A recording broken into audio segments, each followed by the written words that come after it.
할렐루야. 오랜만에 또 얘기해야 될 것 같아요. 앞으로 몰아 앉아요. 나 분명히 작년에 몇 주까지 내가 했던 것 같은데 앞으로 몰아서 앉아야 됩니다. 제 시야가 너무 많이 퍼져요. 퍼지면 내가 집중이 안 되니까. 오늘 해야 되는 준비한 말씀이 다 있었는데 우리 김성민 마을장님이 기도하고자 다 해버려서 어떻게 해야 될까 조금 고민이 듭니다. 여러 사람들이 대부분의 사람들이 원하는 그러한 뭐라고 할까요? 살아가고 싶은 모습 그런 게 있어요. 그런 게 어떠한 모습이라고 정의를 내려야 할까? 그 공통점을 어떻게 뽑아낼 수 있을까? 한 주간 참 고민을 많이 해봤는데 아마도 우리가 흔히 인정이라고 하죠. 인정받는 것. 내가 한 것에 대해서 이 정도 인정받고 그만큼 보상을 받고 또 그만큼 칭찬을 받는 것. 그러한 것이 우리 대부분의 사람들이 원하는 모습이지 않을까 생각을 합니다. 내 가족들로부터의 인정을 받고 싶어 하고요. 친구들로부터의 인정도 받고 싶어 하지요. 직장 동료들로부터 인정도 받고 싶어 하는 것 같아요. 우리는 그렇게 인정을 받고 싶어 합니다. 나를 알아주기를, 내가 했음에 대한 보상을 챙겨주기를, 칭찬해주기를 그러한 마음이 참 많은 것 같아요. 나도 모르는데 나는 평상시엔 사실 잘 모르는데 그 상황이 오면은 100이면 100 다 그러한 모습을 보이곤 합니다. 근데 이제 그 마음을 가지고 있다고 해서 그것이 어떻게 잘못된 것이겠습니까? 그 마음이 당연히 있겠지요. 근데 그게 좀 과해지다 보면은 도를 지나치고 그것이 이제 커지다 보면은 어긋나면서 내가 이렇게까지 했는데 어떻게 나에게 이럴 수 있느냐? 라는 말이 쉽게 나오곤 하지요. 우리가 살아가는 세상에는 그러한 감정들이 있습니다. 어긋나서 필요한 감정이지만 그것이 어긋났을 때, 혹은 그것이 너무 초과했을 때 어긋나는 것, 특별히 주의해야 하는 그러한 감정들, 그러한 것들이 있습니다. 오늘 말씀에서는 그것이 무엇인지를 아주 명확하게 보여주고 있다라는 거죠. 오늘 말씀을 한 번 더 보면 좋을 것 같아요. 우리 17절부터 19절까지의 말씀 우리 한 번 더 보면 좋겠는데요. 우리 한번 17절부터 19절까지의 말씀 함께 읽어보도록 하겠습니다. 곧 교만한 눈과 거짓된 혀와 무죄한 자의 피를 흘리는 손과 악한 계교를 꾀하는 마음과 빨리 악으로 달려가는 발과 거짓을 말하는 망령된 증인과 및 형제 사이를 이간하는 자이니라. 아멘. 참 여러 가지가 있어요. 참 여러 가지가 있는데 공통점이 있습니다. 그 공통점 중에 가장 잘 보여지는 공통점은 바로 그 중심이, 이 모든 행동의 중심이 자기 자신이라는 거예요. 무슨 말이냐면은 자기 자신이 중심이 된 삶을 살아가는 사람이 갖는 마음이다라는 거죠. 철저하게 나를 우선으로 내세웁니다. 내가 하겠다는데 그것에 대해 반대해 그러한 생각을 하고요. 나와 다른 의견을 제시하는 모든 사람을 다 틀린 것으로 간주하기도 합니다. 내가 가장 잘났고 내가 가는 길이 옳은 길이라고 생각하고 달려가요. 그러다 보니 어떠합니까? 비록 성경과 다를지라도 이거는 2000년 전 책이니까 그 이전의 사건을 기록한 책이니까 지금과는 다르게 보아야지 하면서 계속 달려가는 사람도 있습니다.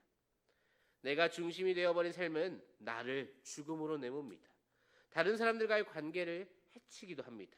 때로는 다른 누군가에게 피해를 입히기도 합니다.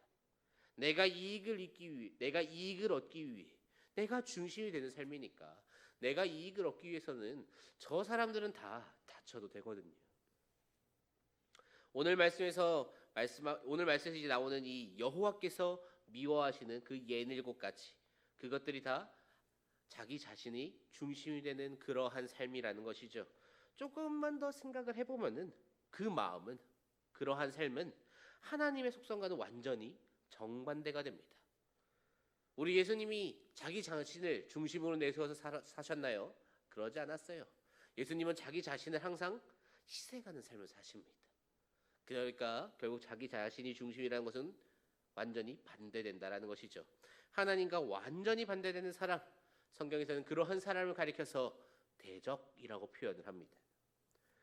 그 사람이 가지고 있는 죄, 참 많은 죄성을 가지고 있습니다. 그런데 가만히 이 죄성도, 오늘 등장하는 이 7가지의 그 죄도 잘 읽어보면 한 가지 알 수 있죠. 우리는 적어도 이 안에 등장하는 것들 중에 한 가지 이상은 실천한다라는 거예요. 뭐가 그렇게 잘나서 실천하는지 모르겠지만 우리는 그 죄를 꼭 하나 이상은 저지릅니다. 무슨 말인가요? 하나님께서 미워하시는 그 7가지가 있어요. 그 죄 중에 우리는 적어도 한 가지는 실천한다고요. 하나님이 미워하시는 그 행동을 우리가 하며 살아간다라는 거죠. 우리는 살아가면서 잊으면 안 되는 게 한 가지 있습니다. 우리는 매일매일 하나님과 교제해야 하거든요. 우리는 이 사실을 잊으면 안 돼요. 우리는 매일매일 하나님과 교제하고 하나님에 대해 알아가고 하나님에 대해 배우고 뭐 그러한 시간, 그것을 가져야 합니다. 하나님의 백성이라면 누구나 다 그렇게 살아가야 해요. 매일 하나님께로 나아가야 합니다. 이스라엘도 마찬가지지요. 그들도 매일마다 하나님께로 나아가야 했어요. 그런데 그들이 어떠한가요? 그들이 하나님과 평생토록 매일매일 교제하고 함께하고 그렇게 살아가던가요? 그러지 않았단 말이죠. 그들은 때때로 무너졌고요. 그들은 때로는 하나님이 아닌 다른 것을 찾기도 했습니다. 그 결과가 무엇입니까? 그들은 나라를 잃습니다. 그들이 나라를 왜 잃었습니까? 그들이 범한 죄로 인해서 잃은 것이지요. 무슨 죄를 지었어요? 너무나 많습니다. 그들이 지은 죄가 너무나도 많아요. 정말 성경에 등장하는 그 죄를 세기만 해도 우리는 오늘 하루만에는 세지 못할 겁니다. 이번 한 주 동안이라면 셀 수 있을까도 모르겠어요. 왜냐하면 우리 한 주 동안에 성경을 읽을 수 없으니까. 근데 중요한 것은 그 모든 죄가 지금 여기 기록된 이 잠언 6장에 등장하는 하나님이 미워하시는 그 7가지 안에 다 포함이 된다는 것이지요. 내가 중심이 되는 삶, 내가 중심이 되어서 내가 기준이 되고 내가 판단의 근거가 되고 내가 행동에 결정하는 그 결정권자가 되었을 때 그때 문제가 터졌다는 것이지요. 이 이스라엘이 내가 중심이 되면은 무너져 내리는 것이 한 가지 있어요. 다른 것은 모르겠고요. 왜 문제가 발생하는지 모르겠지만 내가 중심이 되었을 때 무너져 내리는 게 한 가지가 존재합니다. 그것은 바로 우리 여호와 하나님의 권위가 무너져 내립니다. 내 삶에 있어서 가장 권위를 나를 꽉 붙들고 주장하고 내게 어떻게 명령을 내릴 수 있는 그 여호와 하나님의 권위가 내가 중심이 되는 그 순간 와르르르 무너지게 됩니다. 그 하나님의 권위, 그 자리로 누가 이동하게 되나요? 내가 이동한다라는 것이지요. 그로 인해 하나님의 권위는 무너지고 나는 계속해서 높아져요. 세상은 그렇게 살아가라고 말을 합니다. 성경에서 그렇게 살아가기 위해 등장한 사람, 살아가기 위해 등장했다기보다는 그렇게 살아가기 위해서 하나님의 권위를 무너뜨렸던 사람이 있습니다. 그 사람이 바로 아담과 하와지요. 하나님과 같이 될 것이라는 그 뱀의 유혹에 속아서 하나님이 먹지 말라고 명령하신 그 선악을 알게 하는 나무의 열매를 먹은 그 아담과 하와, 그들이 가장 먼저 하나님의 권위를 끌어내리고 자기들이 그 자리로 올라가려고 했던 사람이죠. 그렇게 살았을 때 그들이 잘 살렵니까? 그들은 죽음을 맞이합니다. 그들은 그들로 인해서 인류의 죄가 들어왔고요. 그들의 불순종으로 해서 인류는 저주를 받아요. 하나님의 권위를 내리고 끌어내리고 내가 그 자리로 올라가려고 하는 그 사람들, 그렇게 살아가라고 말을 하는 그 세상, 그들의 가르침은 죽음으로 가는 길을 가르친다라는 것이지요. 아담과 하와가 저지른 그 죄, 그것은 결국에 불순종이었고 그리고 하나님과 같아지고 싶다는 교만이었습니다. 내가 중심이 되면, 내가 중심이 되는 삶을 살아가면 그렇게 된다라는 것이지요. 우리는 우리의 삶에서 지워야 합니다. 무엇을 지워야 합니까? 오늘 말씀에 등장하는 이 죄들을 다 지워내야 합니다. 두 번 다시 저지르지 않도록 계속해서 단련하고 연단하고 그러한 시간이 필요해요. 반드시 필요하지요. 그래서 그것들을 다 지워버려야 합니다. 그런데 말입니다. 이것을 생각한다고, 오늘부터 내가 정말 이 죄 지워야겠다. 교만한 눈 지워야겠다. 이러한 식으로 생각하면 지워집니까? 지워지지 않는다는 게 문제지요. 우리가 실현을 당했을 때를 한번 생각해 볼까요? 최근에 나랑 관련 없으니까 그런 눈으로 보지 말고요. 우리가 실현을 당하면 보통 어떠한 생각을 하나요? 그 사람 잊어야지 라는 생각을 하지요. 이 사람 잊어야겠다. 이 사람 잊어야겠다라고 생각을 하다 보면은 어떻게 되나요? 그 사람이 잊어집니까? 잊어지지 않아요. 사람의 뇌는 그렇게 훌륭하지 않습니다.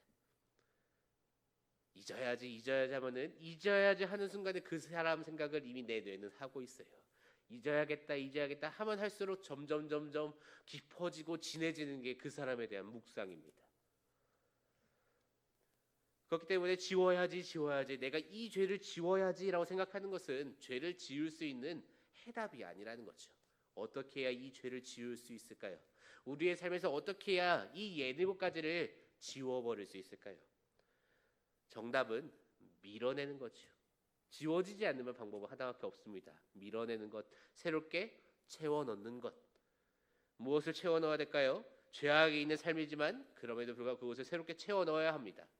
말씀을 채워넣어야 되고요. 찬양을 채워넣어야 하고요. 기도로 채워넣어야 하고요. 우리 함께 신앙생활하는 그 사람들과의 교제를 통해서 은혜로 채워넣어야 합니다. 하나님과 교제하면서 채워넣어야 합니다. 그렇게 해야 이 죄가 내 삶에서 지워진다라는 거죠. 은혜로 그 죄를 다 막아버릴 때, 더 이상 내 눈에 보이지 않게끔 지웠을 때, 그때 우리의 삶에서 그 죄가 지워진다라는 거죠. 우리가 사랑하는 사람과 함께 있고 싶으면은 하는 게 있습니다. 내가 사랑하는 그 사람이 싫어하는 것을 하지 않으려고 노력을 해요. 하나님과 함께 하기 위해서도 마찬가지라는 것이죠. 하나님과 함께 하기 위해서는 오늘 말씀에서 말하고 있는 하나님께서 미워하시는 이 67가지의 죄, 이걸 하지 말아야 해요. 그런데 이것을 생각하면 생각할수록 우리는 죄를 묵상하고 그러면은 계속해서 죄의 길로 간다라는 것이죠. 하나님과 우리가 함께하고 싶으면 이걸 하지 말아야지 하면 죄를 묵상하는 것이 아니라 하나님으로 채워 넣어야 한다라는 것이죠. 사랑하는 다니엘 청년부 여러분, 기억해야 합니다. 말씀과 찬양 그리고 기도, 이 세 가지로 우리를 계속해서 채워 넣어야 합니다. 채워 넣지 못하면 어떠한 일이 일어나나요? 하나님 싫어하신 그 67가지가 다시금 올라오겠지요. 그게 올라오면은 결국에 이스라엘과 같아지고 아담과 하와와 같은 실수를 범할 수밖에 없다라는 것이에요. 우리는 그 세 가지를 해야 합니다. 그런데 말씀과 찬양과 기도, 이 세 가지를 다 해야 한다라는 게 문제지요. 어느 하나만 잘하는 것, 그것도 문제입니다. 나는 찬양을 잘해, 나는 찬양을 열심히 해, 나는 정말 많은 시간을 찬양해 라며 이미 자기 자신이 교만해집니다. 나는 말씀을 많이 묵상했어, 많이 읽어왔어, 많이 암송했어, 찬양과 기도는 모르겠지만 말씀은 그렇게 했어. 이것도 문제고요. 어느 하나만 잘하는 건 도리어 문제를 일으켜요. 균형이 맞지 않기 때문이죠. 세 가지가 같이 움직여야 합니다. 말씀을 읽고 찬양을 부르고 기도를 하고 이 세 가지가 같이 삼박자를 이루어야 균형 잡힌 신앙생활을 할 수 있다는 것이지요. 하나님께서는 그 균형 잡힌 신앙생활을 하는 사람을 원하십니다. 간절히 소망하기는 우리가 그렇게 변화하기를 소망합니다. 하나님을 기쁘시게 하는 그러한 사람이 우리 다니엘 청년부가 될 수 있기를 소망합니다. 이번 한 주간 그렇게 살아가면 참 좋겠다라고 생각을 하면서 또 소원을 합니다. 큐티도 좀 하고 걸어다니면서 찬양도 좀 하고 그러다가 이제 오늘은 좀 기도 좀 해볼까 하면은 뭐 저녁에도 상관없으니까 교회로 나와서 기도도 좀 해보고 우리 다니엘 청년부의 삶이 그렇게 변화해서 하나님이 미워하시거나 싫어하시는 그러한 67가지의 죄를 범하며 살아가는 것이 아니라 그렇게 하나님이 가증스러워하시는 그러한 모습으로 살아가는 것이 아니라 그와 반대로 하나님이 기뻐하시고 하나님이 또 사랑스러워하시고 어여뻐하시는 그러한 모습으로 우리가 변화하기를 원합니다. 처음 한 주는 너무나도 힘들겠죠. 7일 중에 큐티 한 번 하면 참 잘했다 생각할 겁니다. 지금 우리 마을장들에게도 제가 큐티를 숙제로 내고 너희들의 하루 삶을 24시간 단위로 쭉쭉쭉 적어서 가져와라라고 해요. 그게 벌써 5월 셋째 주죠. 5월 셋째 주인데 아직 크게 변화하지 않았어요. 5달 동안 해도 변하지 않는 것을 어떻게 한 주 만에 원하겠습니까? 하지만 이것이 한 달이 되고 1년이 되고 10년이 되면 언젠가는 변화한다라는 거죠. 그 언젠가는을 위해서 우리는 오늘 그 씨를 뿌려야 합니다. 이번 한 주 정말 말씀 앞으로 그리고 찬양을 하면서 기도를 하면서 하나님과 교제하는 한 주가 되기를 소망합니다. 내 죄를 묵상한 한 주가 아니라 이 죄는 내가 피해야겠다 하면서 죄를 묵상하는 한 주가 아니라 우리 주님께로 나아가는, 하나님께로 나아가는 그러한 한 주가 되기를 소망합니다. 그렇게 하나님과 함께 하면서 하나님 기쁘시게 하여서 우리 하나님께서 정말 우리 다니엘 청년부 청년들로 말미암아 즐거워하시고 우리 청년들에게 더 큰 은혜를 부어주는, 우리가 앞으로도 영원토록 함께 하시는 그러한 은혜가 가득하기를 주님의 이름으로 축복합니다.